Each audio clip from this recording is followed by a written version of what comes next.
Martino. Le parrain de l'actualité.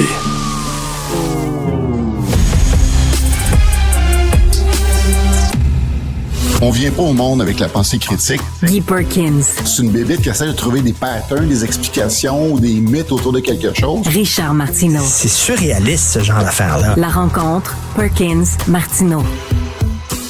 La pensée critique avec Guy. Guy, il y a beaucoup de questions ces temps-ci d'islamisme, de musulmans rigoristes, avec toutes ces questions de prière dans les rues, l'entrisme dans les écoles. Toi, tu me dis, t'aimerais poser 5 questions fondamentales à un islamiste. Mettons, un islamiste s'en va dans un talk show. T'aimerais lui poser 5 questions fondamentales. Vas-y. Oui, justement, l'islamiste va, par exemple, je prends une émission au hasard, tout le monde en parle. Fait que si j'étais le type qui allait justement glisser les questions dans l'oreillette de Guilla, ça serait les suivantes. Êtes-vous en train de me dire que vous croyez que Mahomet, un type incapable de lire ou d'écrire, a reçu le Coran directement de l'ange Gabriel sur une période de 23 ans?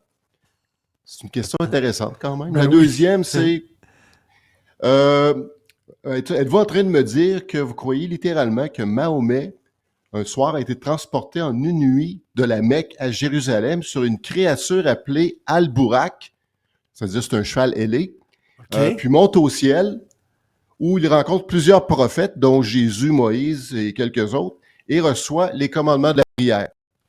Excellente question. Oui, c'est comme ça, là. Troisième question, puisque je pourrais en avoir au moins une cinquantaine comme ça, mais on va se limiter à 5. On va comprendre quand même le principe. Croyez-vous littéralement que Mahomet aurait miraculeusement divisé la Lune en deux sur demande de ses opposants pour prouver là, justement toute la puissance qui s'attribuait lui-même? Donc, rien de moins fait en sorte que la Lune se divise en deux. OK. Moi, je trouve ça fascinant. D'ailleurs, j'en parlais dans mon livre parce que quand j'étais jeune puis que je pensais à toutes ces choses-là qui arrivaient, que ce soit dans les récits bibliques ou le Coran, ça va l'air être une période fascinante ces années-là parce que c'est toutes des choses qu'on voit plus aujourd'hui. Je sais pas pourquoi. Quatrième question, croyez-vous vraiment qu'un Dieu omniscient qui a créé l'univers entier serait obsédé par la longueur de vos vêtements ou la fréquence de vos prières? Et ce que vous mangez aussi en bout de ligne? Excellent. Et c'est la quand longueur même de un votre barbe? C'est ça. Moi, j'appelle ça du micromanagement. Tu sais, tu crées tout l'univers, puis quand on s'arrête un peu et prendre conscience de la grandeur de l'univers, puis que tu as un Dieu justement qui connaît tout, qui sait tout, puis qui nous a créés, mais que là, il va rentrer dans ce micromanagement-là, se préoccuper du linge qu'on porte puis de ce qu'on mange. Il y a de quoi qui me fascine là-dedans. Cinquième question, croyez-vous vraiment qu'un Dieu miséricordieux condamnerait à l'enfer éternel quelqu'un qui n'a simplement pas cru en lui, même s'il a mené une vie moralement exemplaire? Excellent. Excellent. Et ça revient à ce que tu dis souvent, Guy, quand on est ensemble. Il faut dénormaliser les religions. Comment ça se fait qu'on dit, ben oui, le gars, il croit que son prophète s'est promené sur un cheval ailé. Ben oui.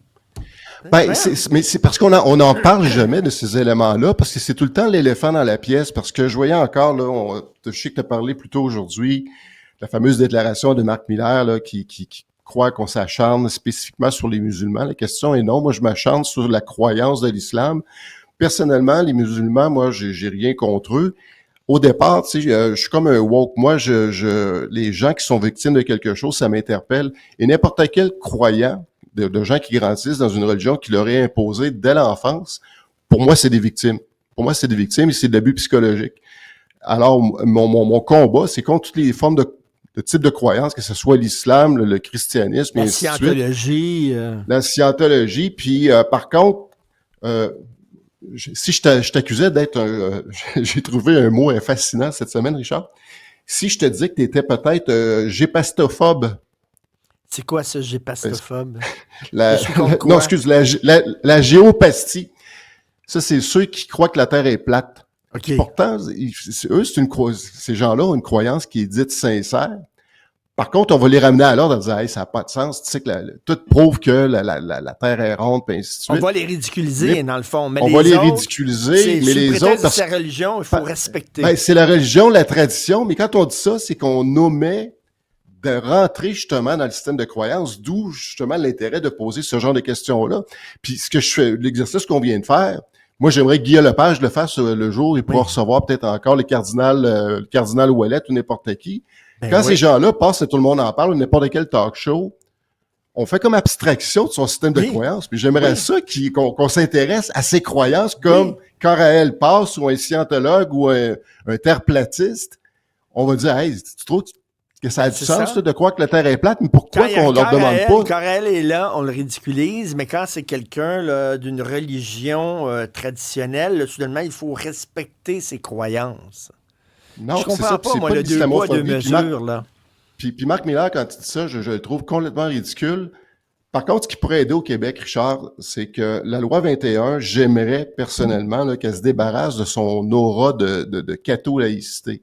Oui. Parce que ceux qui vont accuser la loi 21 d'avoir un petit peu cette saveur-là, je suis obligé d'être quand même passablement en accord avec ce que ces gens-là vont dire, parce que on l'a toujours dit, cette loi-là est timide. Là, les gens vont dire, c'est ça, elle n'est pas timide parce que justement, elle ne vise que l'islam, les musulmans. Mais il y a quand même une aura de catho-laïcité qui est là-dedans que j'aimerais là, qu'on fasse une coupure nette. Toutes les religions égales et la même loi qui s'applique à toutes les religions, mais quand même, c'est parce que, tu sais, si tu arrives avec une grosse croix à l'école et t'es enseignant, ils vont dire il faut que tu l'enlèves, que tu sois catholique ou pas, parce que ça va être un signe ostentatoire. Et écoute, j'adore ton signe, prière de ne pas déranger. Prière de ne pas déranger. J'allais l'amener parce que ce soit dans les institutions d'enseignement ou les lieux publics, la seule prière qu'on peut tolérer, c'est la prière de ne pas déranger. Tu sais, il fut une époque, Richard, je sais pas si il fut une époque qui était à la mode là, d'avoir des gens, là, les amateurs, soit de yoga ou de tai chi, là, qui s'en allaient dans les parcs, là, puis qui pratiquaient leur sport, leur activité de façon très ostentatoire. Des fois, il était gossant, on pouvait comprendre, mais l'avantage de ces activités-là, c'était quand même, c'est quelque chose d'éphémère, hein, ça, c'était des modes. Oui. Mais là, ici, on parle de quelque chose de différent. Exactement, j'adore ça. Prière de ne pas déranger, ça devrait être partout. Merci, Guy. Oui. Joyeux anniversaire en passant. Et, écoute, merci. Joseph Facal me dit qu'il est en train de lire ton livre. Là. Il nous a dit ça en ondes la dernière fois. Alors, joyeux anniversaire, célèbre bien. Merci. Salut. Bye bye. Jean-Philippe Leroux à la mise en ondes, à la réalisation. Merci beaucoup. Max-Émile Sayer, journaliste recherchiste, gardien du temps. Et Max Lavoie à la mise en ligne. Merci. Demain. Bye.